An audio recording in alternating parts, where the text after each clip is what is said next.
Today's show is sponsored by ExpressVPN. Get unrestricted access to worldwide content at expressvpn.com/rooster.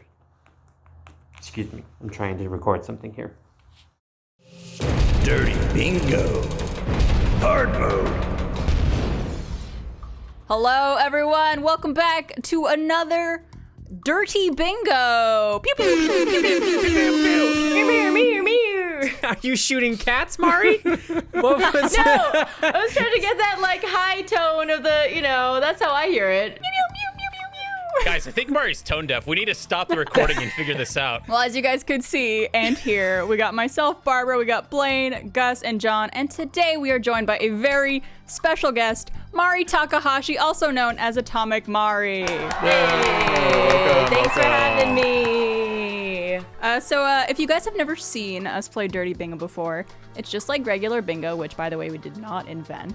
I don't know. I think you should just say that you invented bingo. I'd believe it. We invented bingo, and we're playing a dirty version of it. And in this case, since it's hard mode, what we have to do in order to cross off a piece on your board, if you do have that piece, you have to tell the story of that instance. As a little insight to Mari, I'm a boring person who grew up in a very conservative Christian home and then got married early on and stayed in a boring marriage for about a decade. So I have no stories. So all you gotta do is just beat me. That's the ground floor, and you've done it. Okay. I don't know. I feel like we might be pretty neck and neck, to be honest. Mari and I are racing to see who's the lamest. Come on, Mari, let's go. We're both getting into the good place. The best part of this to me is it's like we're welcoming a new guest. Welcome to our community, Mari. Now tell us all of the skeletons in your closet, all the things you want to hide. Barbara's like, the next box is committed murder, and then Mari's just like slowly clicks it. Like you looked it up on my Wikipedia. All right, well, let's switch to our bingo card layout. Some of these I don't want to tell. We can do we don't have to cross them if we don't tell the story right. How bad do you want to win? All right, first up, we got been to a strip club. You start off with one I literally just haven't done. You've never been to a strip club? No, I've said that before. I've asked any of you idiots who say you're my friend to take me to a strip club. Let's go tonight. In the middle of pandemic. Let's go tonight. You called my bluff. I don't want to go to a strip club. I feel like it's going to be the most awkward thing in the world for me. I'm awkward around people in the first place. Clothes are at least a barrier that helps me be a little less awkward. Well, now they have drive-through strip clubs, so you could go to one of those. I want to go to a boys' strip club. It's funny you say that, John, because the story I'm going to tell is the time I went to a male strip club in Houston. I'm jealous. I was a freshman at college. I guess I was 18. As to like a team building kind of thing, they make you do a scavenger hunt with all the new freshmen. So one of the items of the scavenger hunt was to bring a stripper back to the university campus. The only strip club we knew of was a male strip club that wasn't too far from our campus. So we went there and tried to convince a male stripper to come back to campus with us. And I was 18 at the time, so I couldn't go in.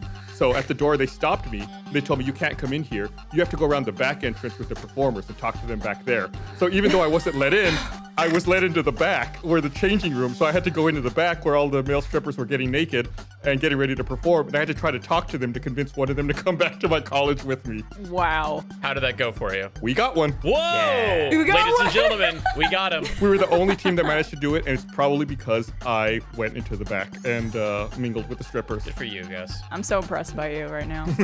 There's some joke in there about going into the back of a male strip club. Got in trouble with hotel security. I got in trouble at like 3 a.m. for blow drying my hair. And the people downstairs were not happy with me, and so security came up and was like, "What are you doing?" I'm like, "I just got out of a shower." That's the whole story. I don't know if we are allowed to air this. Yeah, this video is not going to get monetized because it's so wild. All right, the next one here I have had a friend with benefits. I can do that one.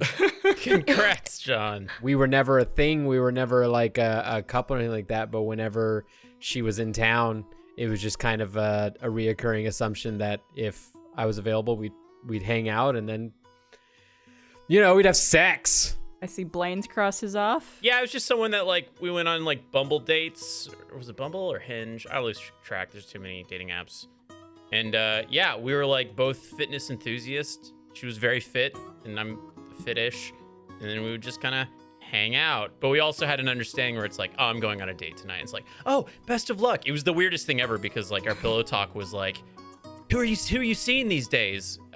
Very weird. Very forward thinking unlike any other relationship I'd been in. It's cool that you can call yourself forward thinking. Good. Give yourself a good pat on the back there, buddy. Yeah, do it. There you go. What if we count this as if you have a friend that has like good health insurance that you take advantage of? Oh, all right. I feel like we might be all able to knock this one off. Slept at the office. I don't have that. Shit. In the early days when we were still working out of the spare bedroom, the first things we bought, of course, were desks and computers. But then we had to have a meeting amongst the four of us who were there at the time to decide which couch to buy for the spare bedroom, because we knew we were all gonna have to sleep on it. So we went shopping to find the best couch to sleep on, so that we wouldn't have to leave the office. We could just sit. We could stay there, work, and we need to sleep on the couch, and then get back up and go to work. Mari, have you slept at the office? Yeah, plenty of times. But I'm a theater kid, so I feel like I can sleep anywhere for any amount of time, and I get just a little buzz of energy.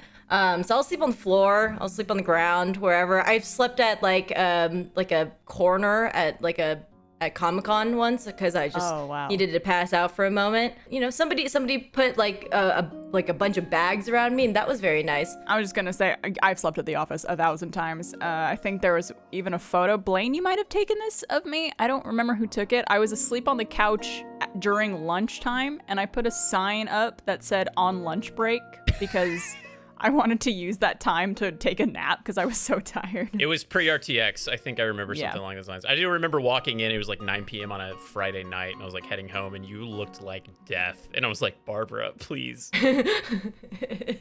Yeah, there was a bunch of times I slept at stage 5. I remember one time sleeping on that giant sleeping beanbag thing that we had while I was waiting for something to render, and I remember crying because I just wanted to go home.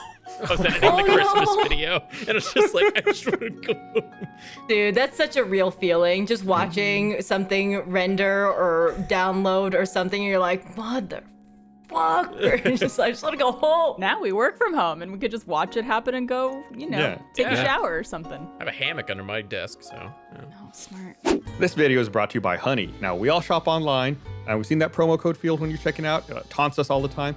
But thanks to Honey, manually searching for coupon codes is a thing of the past. Honey is the free shopping tool that scours the internet for promo codes, and it applies the best one that it can find to your cart automatically. Honey supports over 30,000 stores online. They range from sites that have tech and gaming products to popular fashion brands, even food delivery, you name it. I mean, it's there. So imagine you're shopping on one of your favorite sites. When you're checking out, the Honey button drops down. All you have to do is click Apply Coupons. It's that easy. We just wait a couple seconds. Honey searches for coupons it can find, and that can work on the site. And if Honey finds a working coupon, you just watch the price drop. You let Honey do all the work. You get all the money. You save all the money. Recently, I was shopping. I was buying a new pair of pants for myself, and the promo code field was there. Honey automatically just pops in. I clicked it, and they just found an automatic coupon code for me. I was able to save hard money without really having to do anything. I guess I installed Honey. That took like 2 clicks, and then I had to tell it to apply a coupon. Big deal. Honey has found its over 17 million members, over $2 billion in savings. If you don't already have Honey, you could be straight up missing out on free savings. It's literally free. How many times do I have to say that? It's free, installs in a couple of seconds. By getting it, you're doing yourself a solid, and you're supporting this video. You're supporting us. Why not? Win-win. Win-win-win. I never recommend anything I don't use. I absolutely use Honey. You can get Honey for free at joinhoney.com/hardmode. That's joinhoney.com/hardmode. Make sure you use that URL so they know that we sent you from this video. Specifically, Honey. Save money. Why not? It's free. Next card is pooped while on a date. I remember with one girl, the first time that, I don't remember if we were at my house or if we were at her house, but the first time we went over to one of each other's house for like the express purpose of like having sex for the first time, I had to take a shit first. I mean, I'm sure it was preferred that way. You gotta be light. Agile. I dated someone for 2.5 years that I never felt comfortable enough in that relationship to fart in front of him or poop at his apartment. So whenever I needed to go to the bathroom, I would be like, I need to get something from my car downstairs. And I would go down to the lobby bathroom to use. Wow. And that was a 2.5 year long relationship. Wow. My regular spot used to be Second Bar and Kitchen downtown here in Austin. Your regular spot, you took shits? Is that what we're talking about?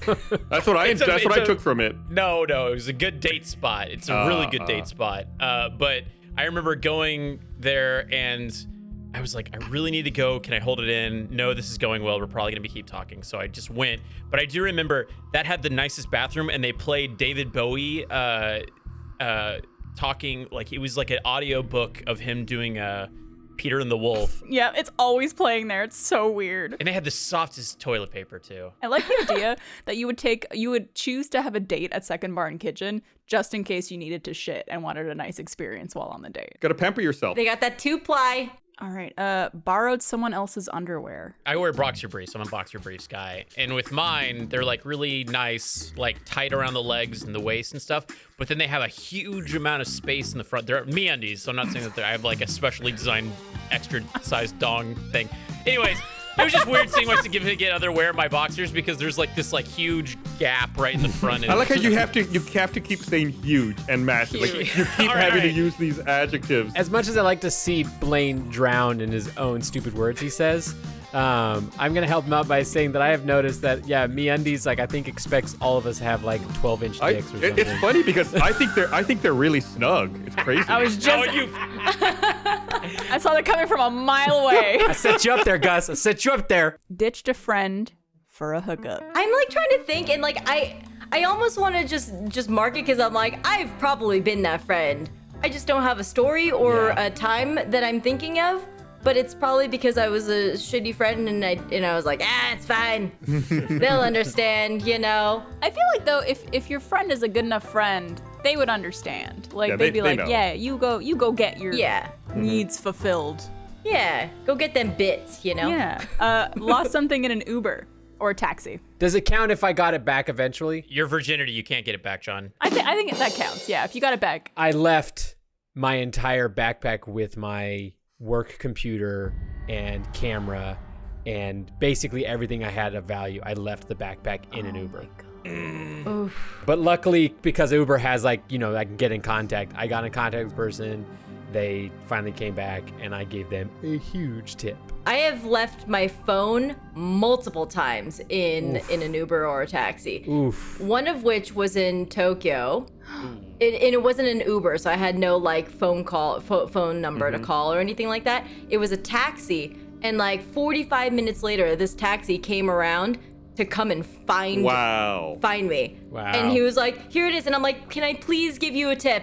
And he's like, it's a no tip culture. I can't take it. I refuse to take it. And I was like, okay, goodbye, nicest man in the whole entire world. Wow. That's the worst too if you lose your phone, because then you can't like, especially if it's an Uber, you can't just be like, let me go on the Uber app and like It's like a naked feeling. You're like, oh God, what do I do? You're Yeah. vulnerable. Ugh. This I just clicked on this one. This might give Blaine the win. Got a speeding ticket. Bullshit. Did you win? Bing. Oh. How fast were you going? I was on Highway 75, and I think I was going. I want to say I was going like 78 or 79 on a 65. That's it. It was like 15 over. My friend was in the car, and then I remember it was my first speeding ticket ever, and I was like frozen because it was also my first week of college. I was in community college at the time. And I went like a couple of weeks or months later to go pay for it. And when I was at the police station, I saw the cop that had given it to me. And I was like, this is so bitch. I low-key kind of took a photo of him. And then I posted it on my Instagram. And I was like, Officer Jerkface. It was you. It's not like he went out of his way to find you. You were the one doing something you No. shouldn't have been. It was his fault. Not mine. I've never gotten a speeding ticket. Ever? Ever. I've gotten, I think, one parking ticket, and that's it. One time I was driving to Houston. I was on Highway 71 between Austin and Columbus, and I needed, like before I left Austin, I had drank like a giant soda, and I needed to pee really bad. It's like, I know there's a gas station coming up, so I was on the highway, and I was just gunning it. It's like, I gotta make it to the gas station. And then I could see the gas station in the distance. I was getting close to it, and I got pulled over and given a speeding ticket, and I was like, officer, I gotta pee really bad. Like, I acknowledge the ticket, but can we move the traffic stop to that gas station over there? And can I pee? Like, I'm not gonna run. He wouldn't let me go, so I had to sit there like rocking back and forth in my car seat. Like, Oh, that's rough. yeah, I held it. I made it. That sucked. I wonder what he would have said if you just peed your pants there and you're like, did it like a power move, you know? You're like, see? Making eye contact. Or just peed on him, like directly out your window on him. Yeah. You gave him a warning. Man, I've had the worst driving record. Like, and it's because when I was a teenager, I literally just thought that I was Fast and Furious. Like, I thought I was. Vin Diesel. You could say it. You could say you thought you were Vin Diesel. I did, man. I still think I'm like a 6'4", 300-pound man. I don't know. I'm just stuck in this body, but honestly, yeah, like I got clocked one time at 110, which should have like been me in jail, but I was still a minor. I was 17. Oh my god. And I was trying to top out my car. My car said that it could go to 135, so I was trying to get there, and I think I was at 116, but I got a ticket for 85 plus. Is like the charge more for how fast you go, Yes. basically? Like, gotta be. I think I skirted by a misdemeanor, but it could have been a misdemeanor as well. The detail that Mari forgot to add was that it was through a school zone as well. So. while their lights were flashing. Yeah. At 12 p.m. in the middle of the day. Yeah. All right, well, Blaine, you got Bing. I guess you are officially the winner. Yeah. Very well played, everyone. Mari, thank you so much for joining us. Where could people find more of you? Thank you for having me. This is a blast. I really appreciate it. You guys are awesome. If you're interested, you can find me all around the internet at AtomicMari. I'm on YouTube, Twitch, Instagram. All right, well, thank you so much for joining us. Thank you guys for watching, and we'll see you next time. Pew pew! Stay hard. Mew, mew, mew, mew, mew, mew, mew, mew, mew, mew, mew, mew, mew, mew. Thank you so much for watching that episode of Hard Mode, and thank you to Mari Takahashi for joining us. If you guys have a suggestion of other guests we could have on the show, or things to add to our bingo cards for future versions of this game, leave a comment below, and watch these other videos down below while you're still here.